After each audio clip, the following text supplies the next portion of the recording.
a sua mão no seu coração e fala: Espírito de Deus, fale comigo. Espírito Santo, ministre ao meu coração nesta manhã. Nós nos aquietamos, nós nos aquietamos diante de Ti, nós descansamos em Ti, nós descansamos em Tuas mãos.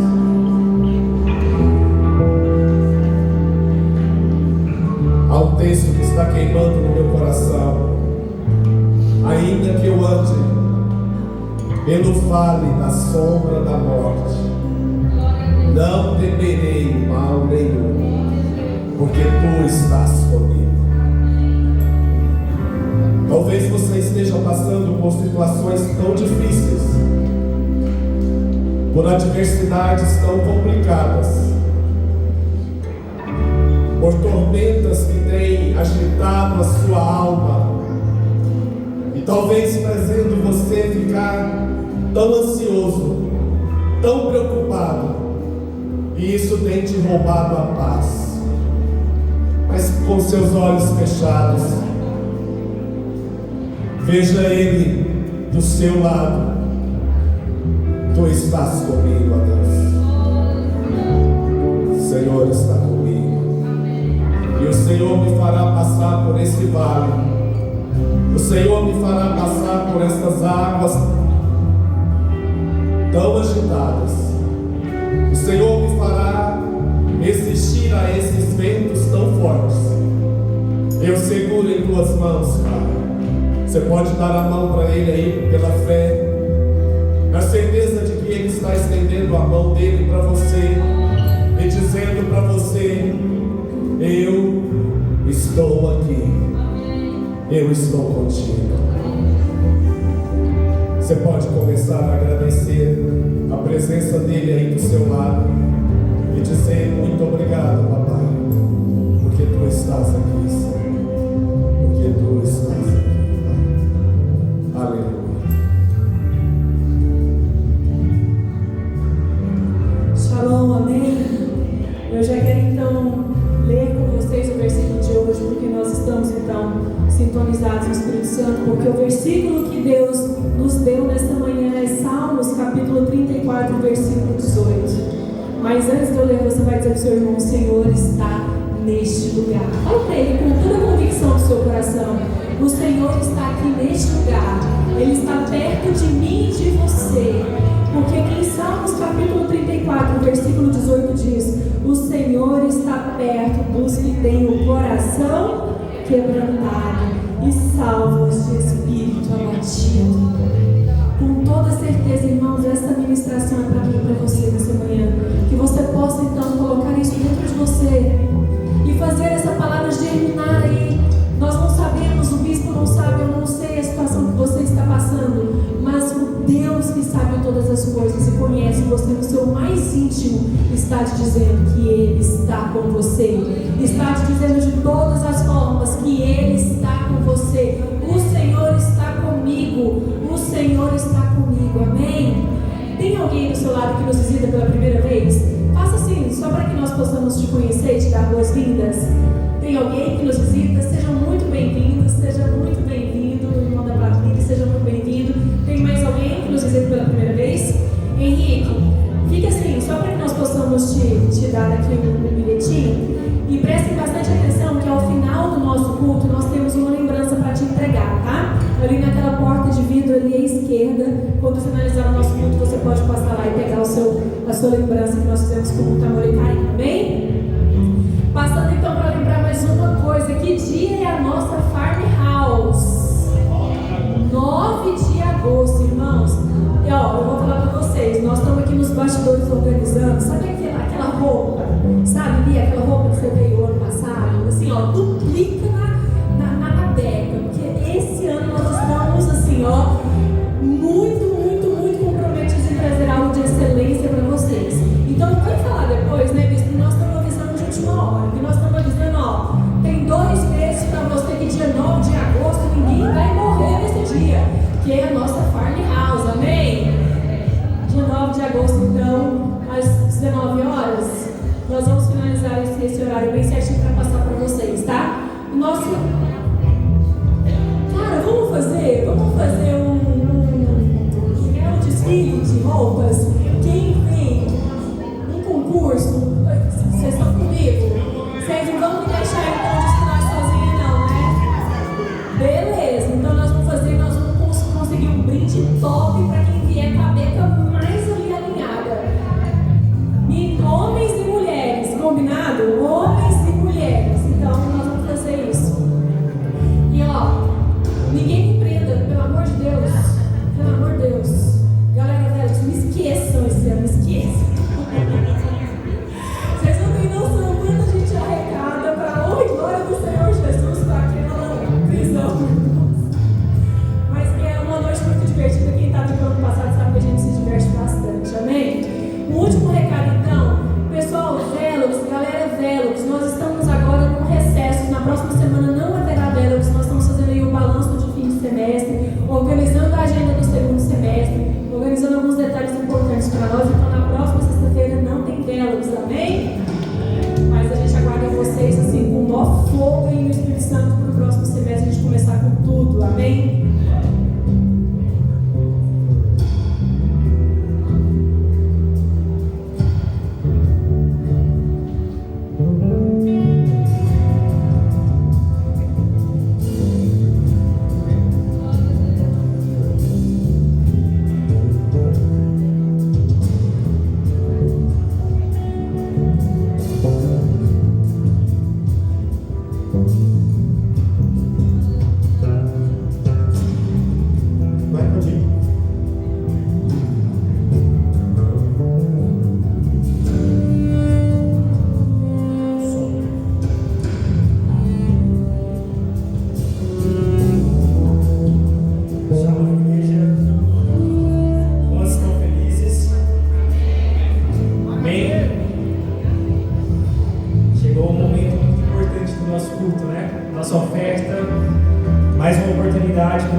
Provérbios 3.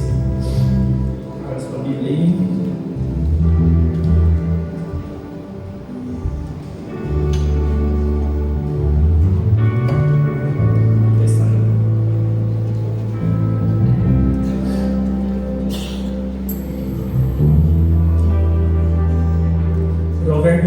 Provérbios 3, 9 diz o seguinte: honre o Senhor com todos os seus recursos, com os primeiros frutos de todas as suas plantações.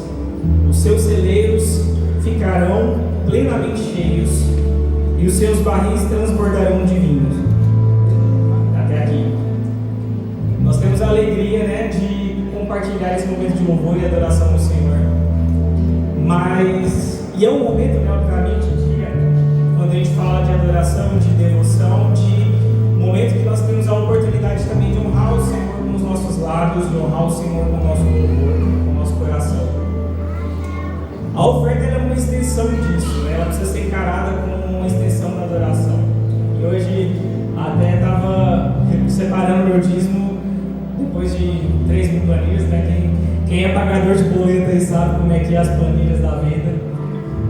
E aí eu fui refletir sobre isso, né? Sobre esse momento de separar o dízimo, entendendo o privilégio que é isso.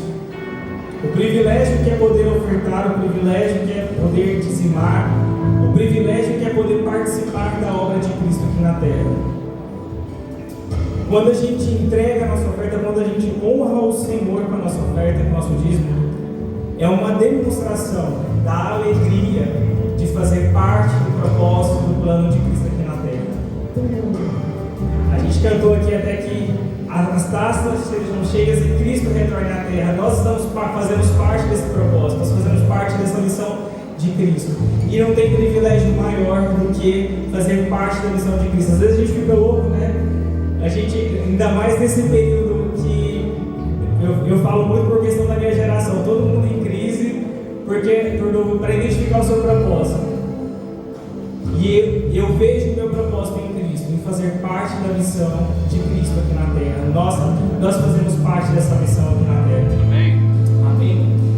E eu quero te convidar para separar a sua oferta. Vamos ficar de pé, vamos orar por ela. Sua oferta, seu dízimo. Agradecendo ao Senhor por esse privilégio, por essa honra que é ofertada. Senhor, nós te louvamos, nós te agradecemos, porque em meio a tantos o Senhor nos chamou, o Senhor nos escolheu, o Senhor nos trouxe para perto de si. Jesus, hoje nós temos a oportunidade de adorar ao Senhor com tudo que temos, com tudo que somos. Senhor, hoje nós temos a oportunidade de honrar, ó Deus, o Senhor com as nossas ofertas, com as nossas finanças. Ó Pai, que seja como um incenso suave às tuas narinas. Ó Deus, que seja algo que brote do nosso coração e honre ao Senhor, honre, ó Deus, a tua presença. Pai, que o nosso coração seja inclinado a adorá-lo em todo o tempo, e com tudo que temos e com tudo que somos, ó Deus. Ó Deus, nós confiamos no Senhor e por isso, ó Deus, nós devolvemos ao Senhor as suas ofertas, entregamos, Senhor, os nossos dízimos nesse momento, consagramos diante do Senhor. Ó Deus, como a tua palavra diz, Pai, eu profetizo aqui, ó Deus, que os celeiros ficarão plenamente cheios, que os barris transbordarão de vinho, ó Deus, que haja abundância no meio do seu povo, haja abundância no meio da sua casa. Ó Deus, que daqui saia, Deus, rios que fluam, ó Deus, como trazendo condições, trazendo prosperidade, ó Deus, para onde quer que andemos. Em nome de Jesus, nós te louvamos e te agradecemos, Pai. Amém. Pix na tela, a sala já está passando.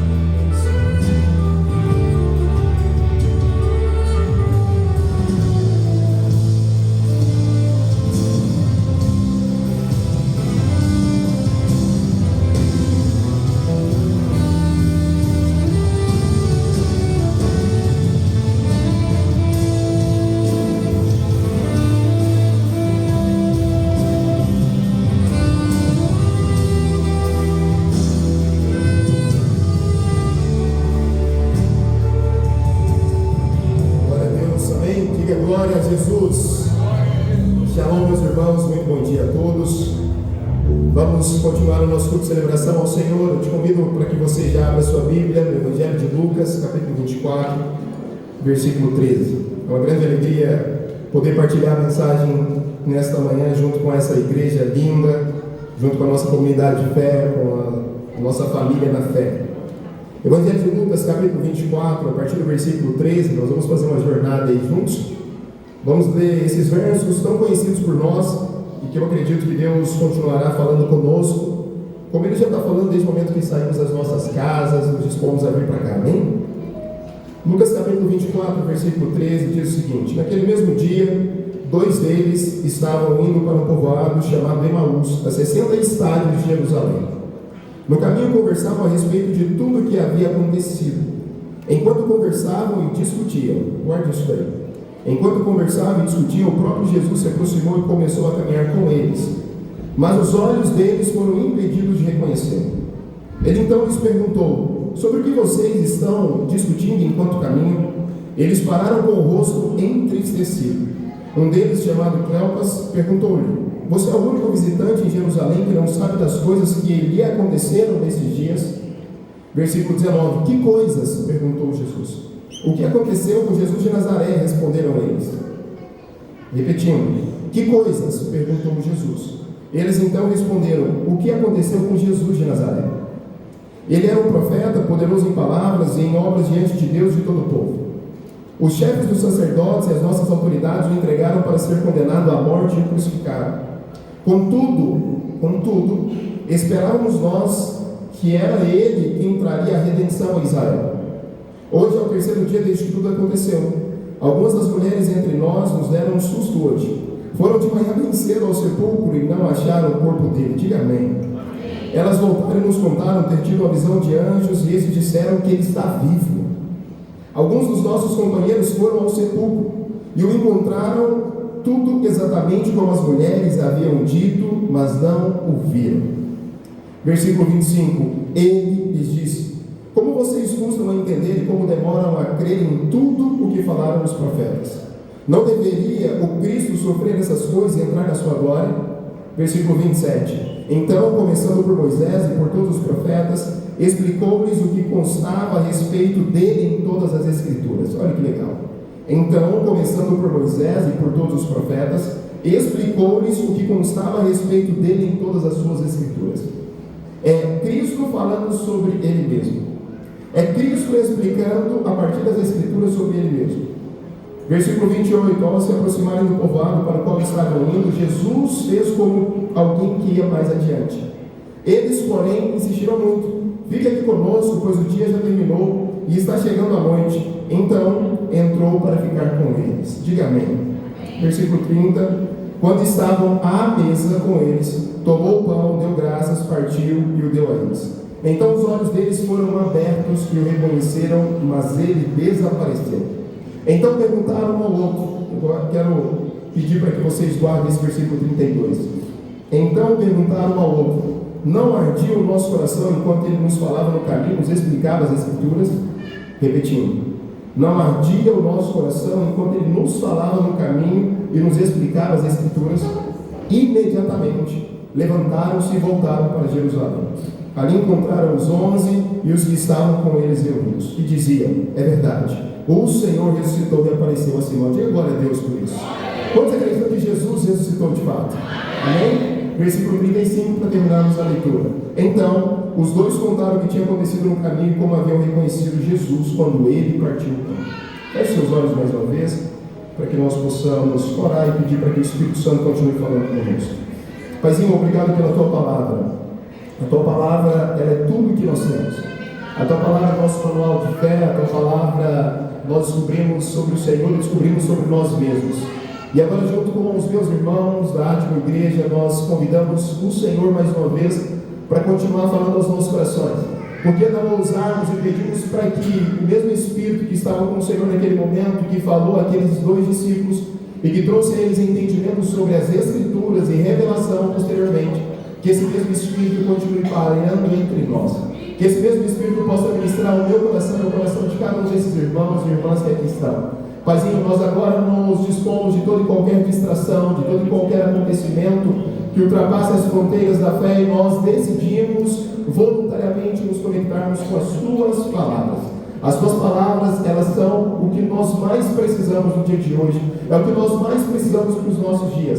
Paizinho, eu estou aqui apenas como um vaso nas Tuas mãos, e eu peço para que o Senhor me ajude a falar no coração dos meus irmãos aquilo que o Senhor tem ministrado no meu coração em primeiro lugar. Paizinho, que nós tenhamos hoje os nossos olhos abertos, por que não? Que hoje nós tenhamos os nossos corações aquecidos, por que não? Porque não acreditar que hoje é o dia que o Senhor vai inclusive nos levar a voltarmos para o nosso destino, Jerusalém, o lugar no qual nós concluímos e cumprimos com a missão que o Senhor estabeleceu para nós. Nós cremos na Tua Palavra e cremos no poder dela operando em nós, em nome de Jesus. Amém?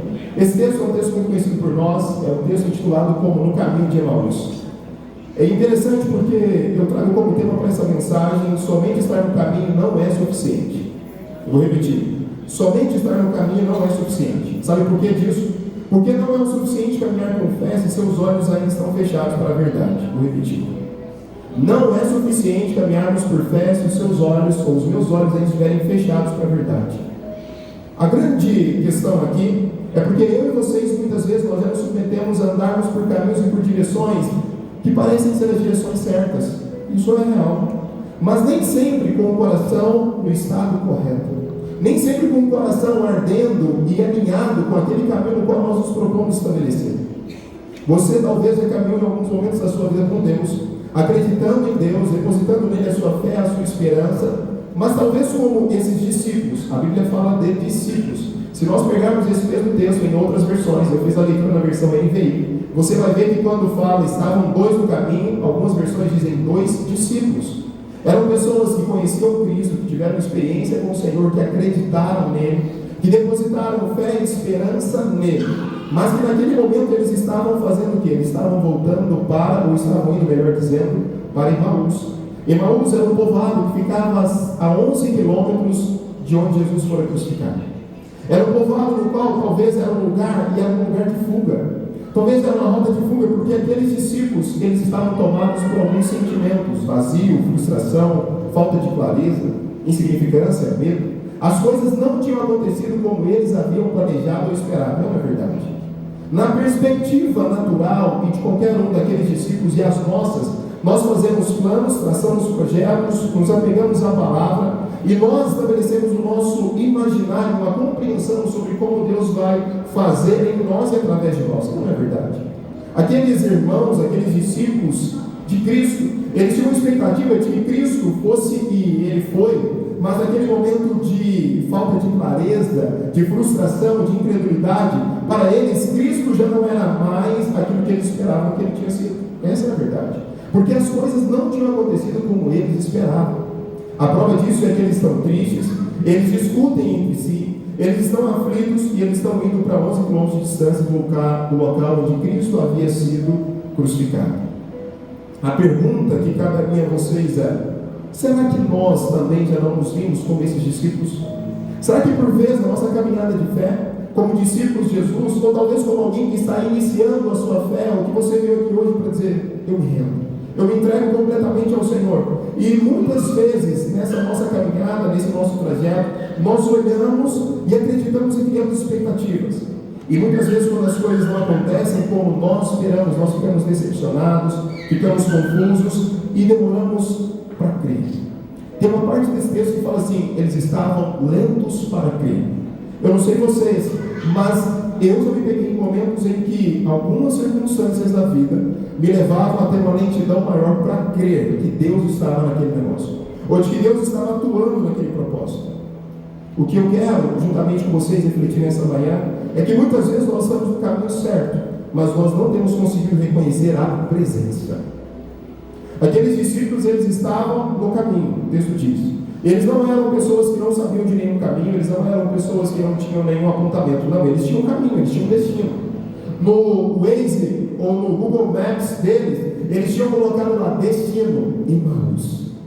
Eles não eram pessoas que, como alguns outros, nós já vimos Cristo operando milagres, que nós já vimos alguns outros à beira do caminho. Não. Nós estamos falando de discípulos que tinham conhecimento, que tinham experiência, e que naquele momento eles colocaram no Waze da história deles: destino, Emmaus, a 11 quilômetros. E eles estavam caminhando. E nesse caminhar, como o Senhor sempre faz, Ele nunca nos deixa sozinhos. E o que Cristo fez? Cristo se apresenta a eles. Cristo está com eles, mesmo no momento de angústia, aflição, frustração, medo, incredulidade. Só que eles não o reconheceram. O cenário é o terceiro dia após a crucificação. É nesse terceiro dia em que Cristo já havia ressuscitado. Diga glória a Deus por isso.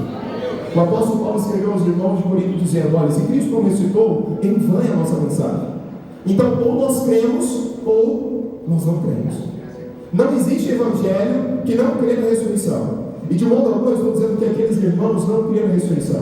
O que eu estou dizendo é que eles apenas haviam ouvido a mensagem das mulheres, e que mulheres mensageiras trouxeram a mensagem certeira.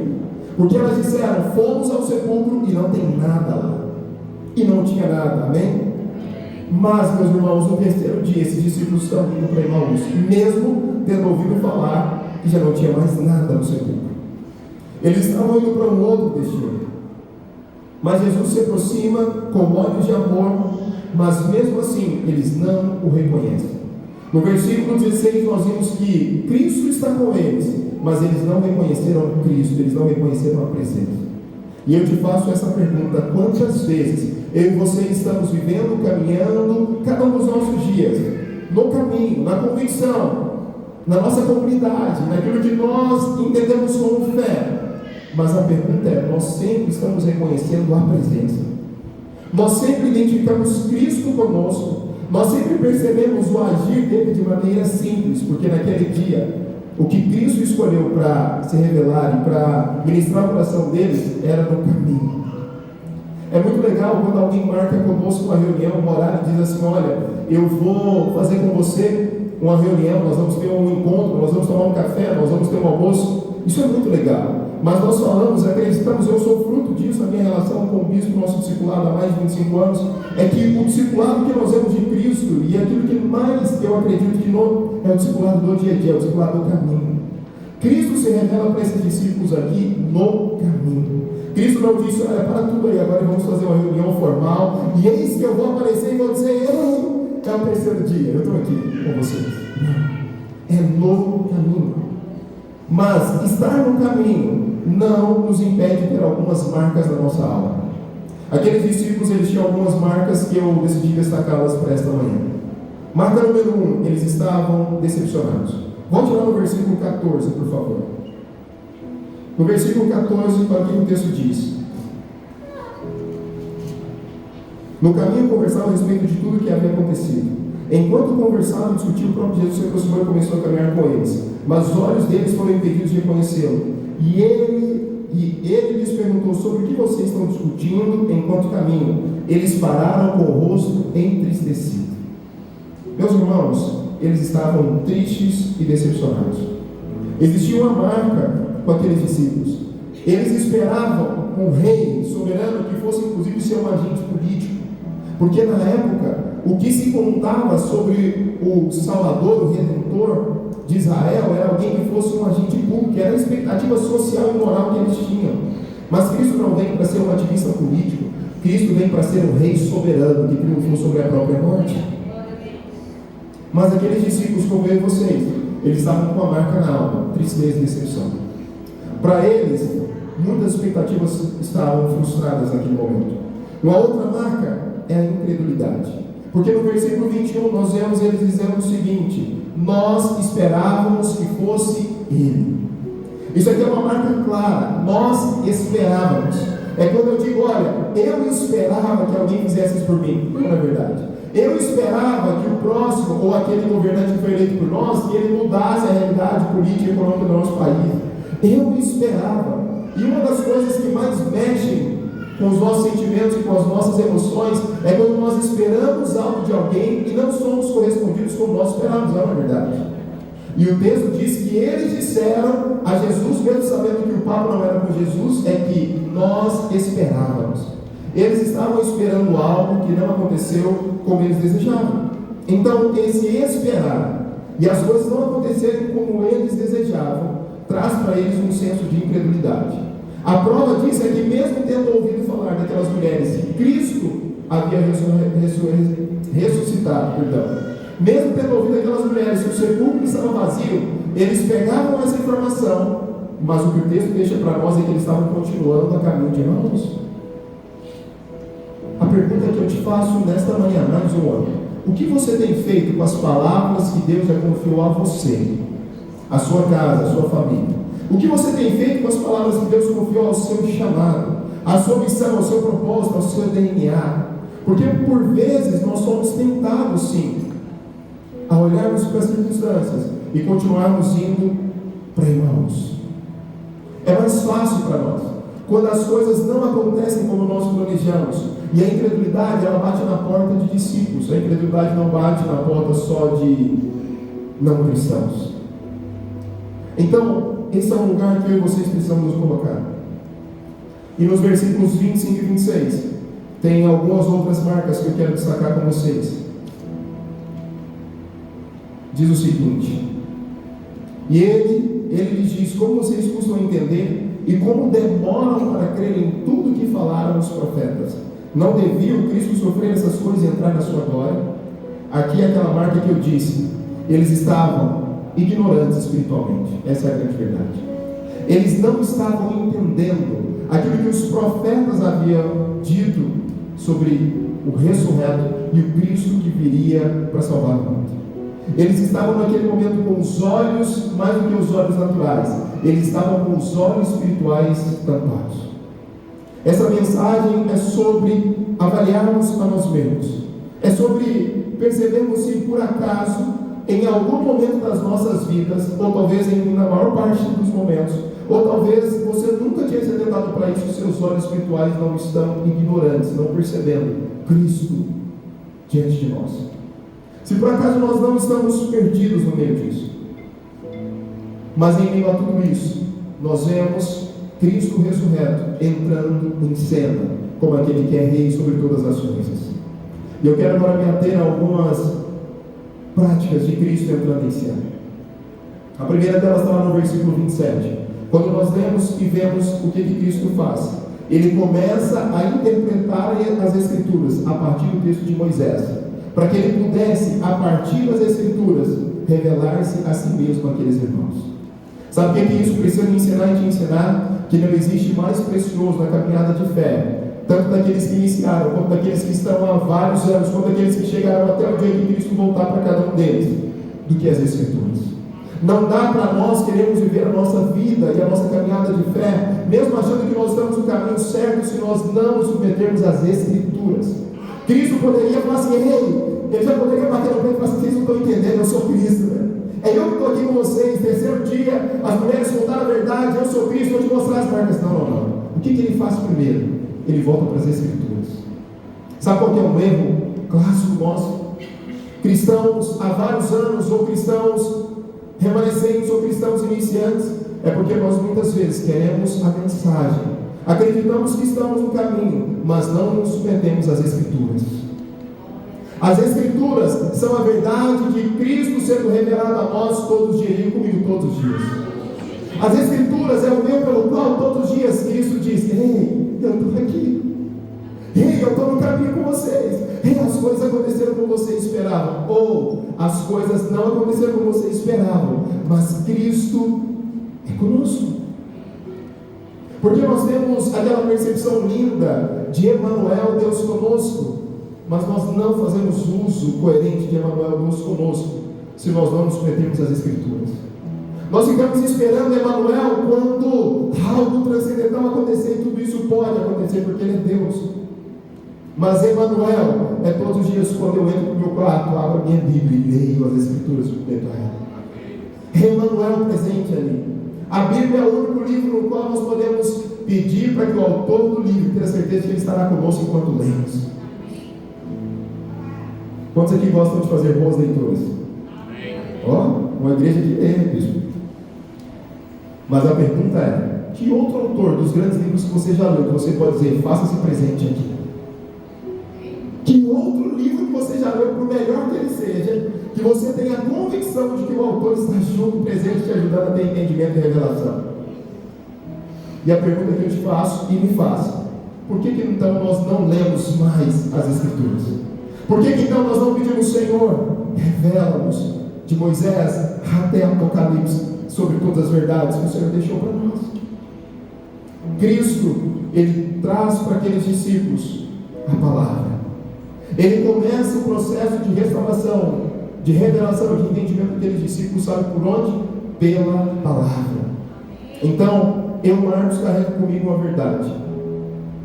A grande verdade que molda a minha vida, que molda o meu caminho, precisa ser a verdade da palavra.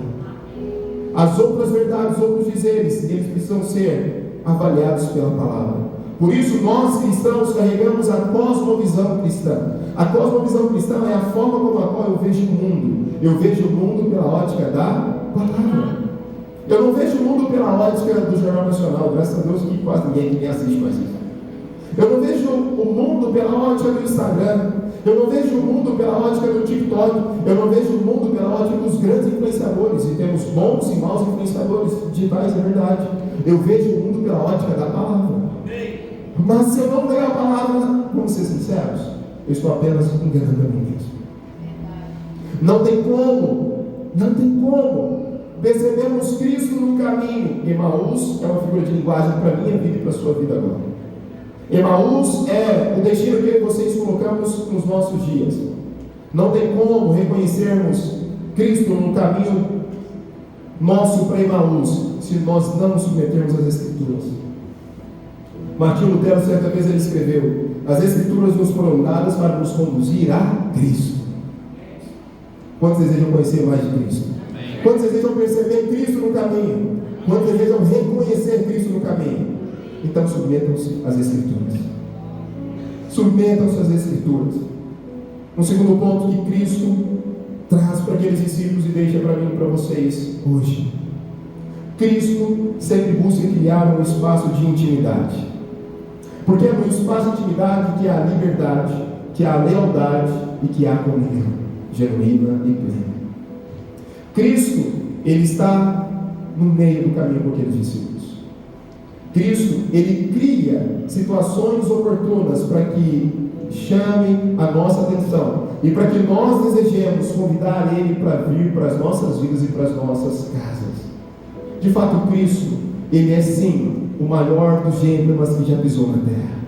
De fato, Cristo, Ele é sim o maior dos maiores, o melhor dos melhores, o rei dos reis, aquele que venceu a própria morte, mas é aquele que a todo momento está buscando criar oportunidades, abrir espaço para que nós o convidemos para fazer parte da nossa história.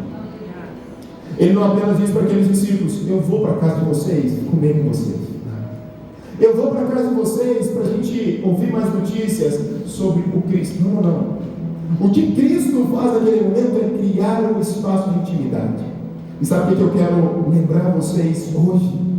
É que muitas das oportunidades, muitas das situações que vocês e eu vivemos no caminho, são situações nas quais Cristo está buscando uma oportunidade para que você convide Ele para fazer parte da sua história. Tem um detalhe nos versos 28 e 29, simples, mas que para mim é algo maravilhoso. 28 e 29. Ao se aproximarem do povoado para o qual estavam indo, eles já estavam pertinho do destino que eles tinham colocado no Waze e no Google Maps deles. Jesus fez como alguém que ia mais adiante. Eles, porém, insistiram muito: fique conosco, pois o dia já findou e está chegando a noite. Então entrou para ficar com eles. Cristo, Ele é especialista em criar situações simples ou complexas para chamar a nossa atenção. O que o texto diz que Cristo fez? São 2 discípulos e Ele estava junto com eles, é uma verdade. Tem até algumas ilustrações sobre esses discípulos no caminho de Emaús.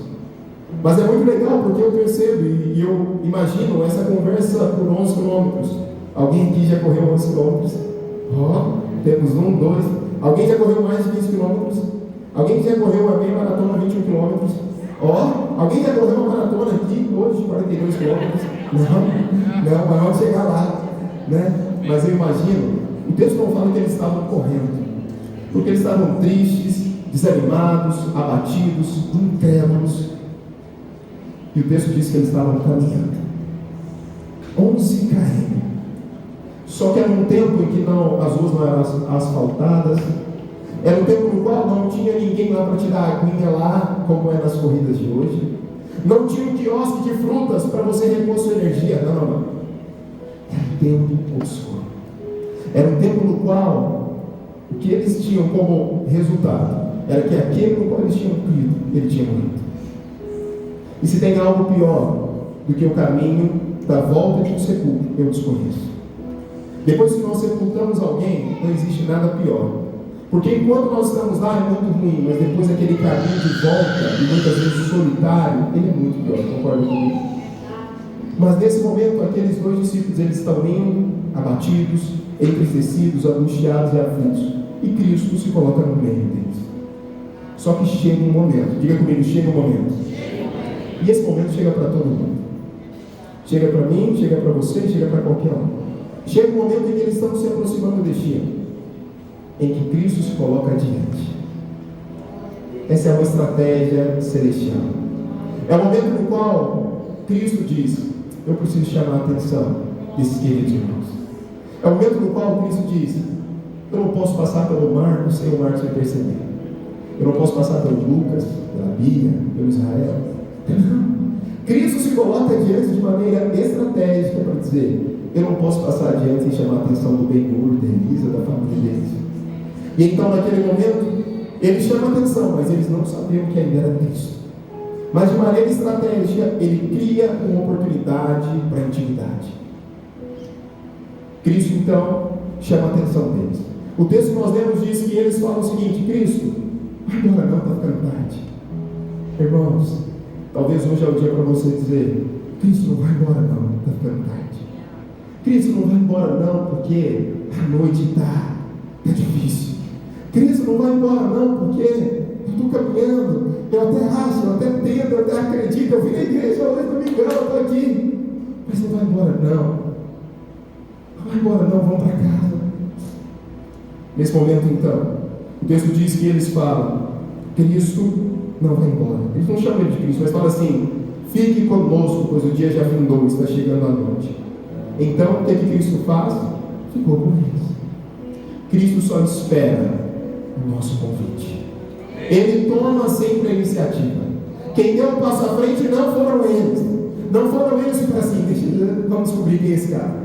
Vamos descobrir o que ele está querendo conosco. Não, ele sempre toma a iniciativa. A iniciativa é dele. Quem foi para a cruz foi ele. Quem venceu a morte foi ele. Quem ressuscitou foi ele. Mas ele espera de nós um convite e fala assim: vamos ficar aqui em casa hoje.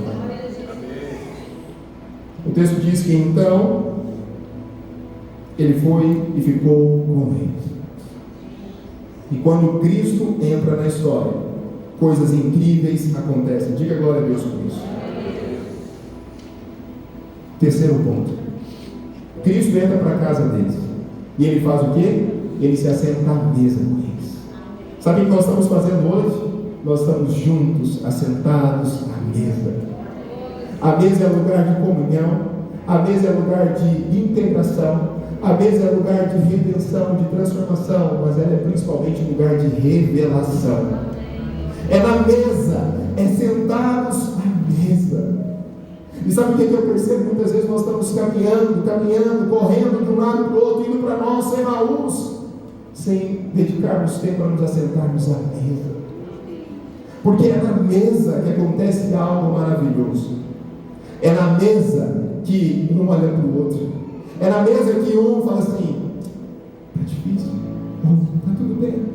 É na mesa que nós somos sinceros e reais. É na mesa que nós nos despimos das nossas vaidades, nossos orgulhos, nossos medos e traumas. É na mesa que nós não ficamos tão apegados a um jeitinho. É na mesa. Porque no caminho, na multidão, na correria, nas dores do dia a dia, é meio que aquele ditado popular: é cada um por si e Deus por todos. Meus amigos, no que depender de Deus, Ele será por todos. Mas se depender de nós, será que Ele vai ser todo por nós? Mas na mesa é esse lugar. E é na mesa então que eles têm comunhão, partindo o pão e revelação. Voltemos ao versículo 30.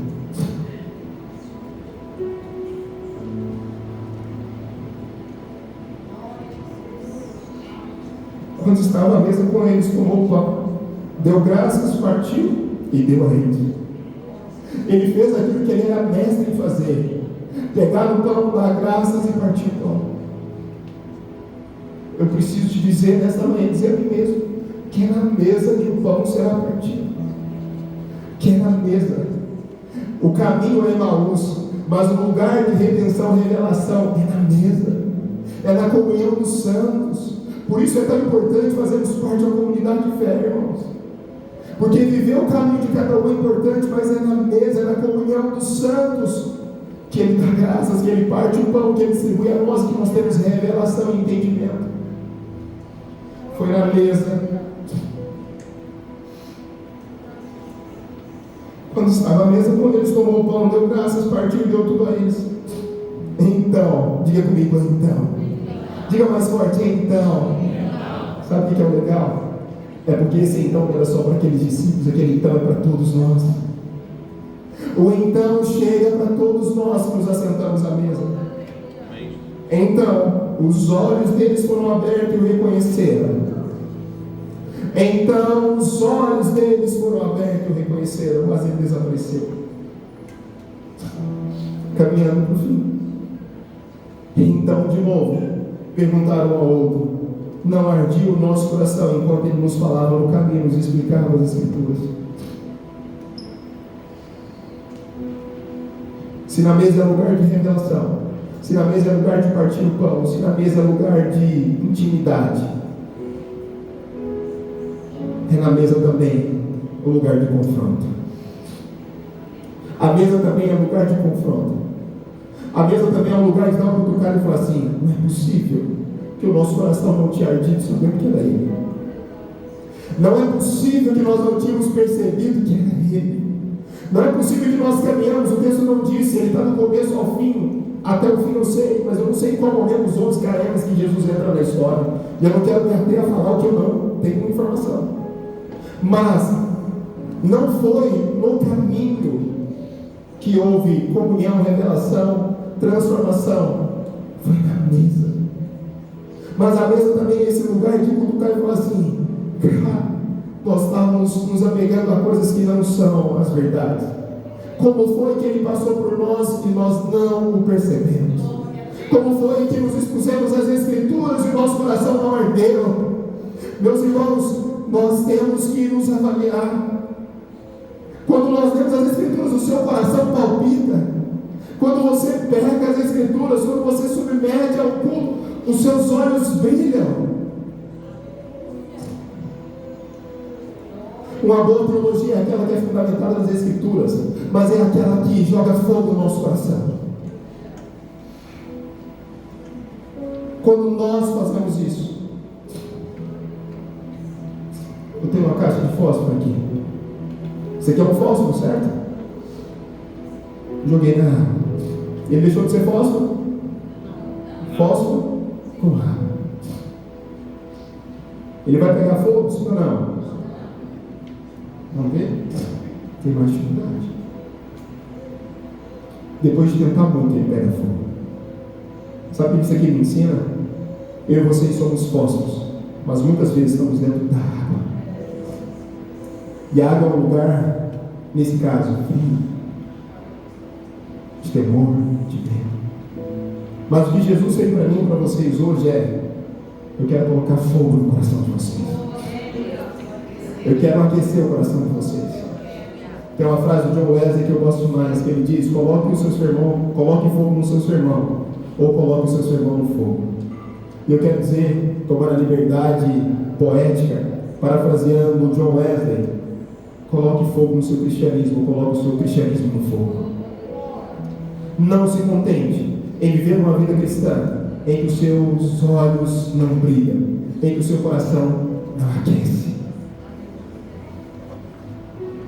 Se coloque de pé no seu lugar.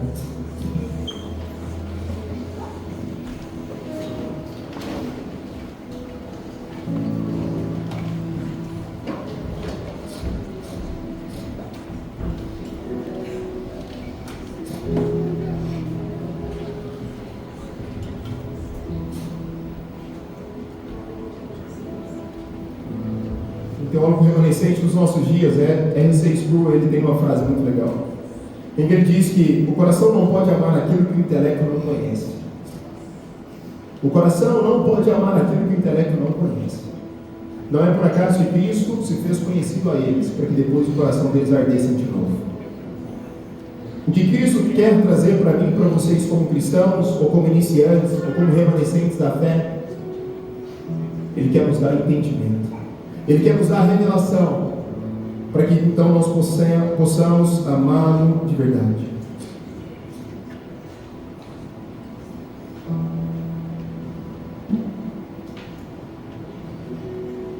Por acaso não ardia o nosso coração quando Ele nos falava no caminho? Qual foi a última vez? Foi hoje? Está sendo agora? Ou há algum tempo? Que o seu coração de fato ardeu no caminho, sabendo que o Senhor está contigo? Qual foi a última vez que, quando você se expôs às Escrituras, o seu coração foi chacoalhado? Que a sua vida foi tirada de um lugar e levada para outro? Qual foi a última vez que você teve entendimento que tinha um pão, que tinha uma parte do pão que estava disponível para você na mesa? Qual foi a última vez que você reconheceu Cristo e não um rito religioso? Qual foi a última vez que você entrou por um caminho no qual você se submeteu, escolheu, mas você de fato teve parte da mesa?